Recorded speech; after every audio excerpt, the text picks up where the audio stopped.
दोनों नहीं है, दोनों नहीं। भगवान से अपनापन नहीं है, जैसे हम अपने पिता से मांगते हैं, अपने स्वामी से मांगते हैं। भगवान से इतना प्रेम लगाव तो हो कि प्रभु एक पिता जैसा, एक अपना जैसा। कोई लगाव नहीं भगवान से और आपके पास तपस्या नहीं, तो कामना की पूर्ति कैसे हो जाए? हमें बताओ कैसे हो जाए?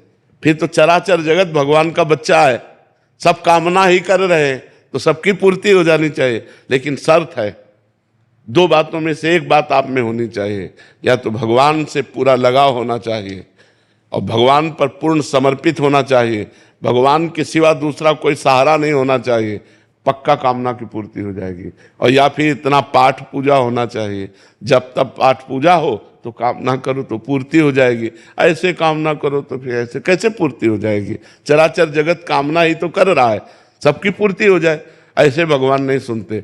देखो भगवान स्वयं कहते हैं, भाव का भूखा हूं मैं और भाव ही एक सार है, भाव से मुझको पुकारे तो भाव से बेड़ा पार है। भाव बिन सुनी पुकारे मैं कभी सुनता नहीं, भाव बिन सुनी पुकारे मैं कभी सुनता नहीं, भाव पूरित टेर ही करती मुझे लाचार है।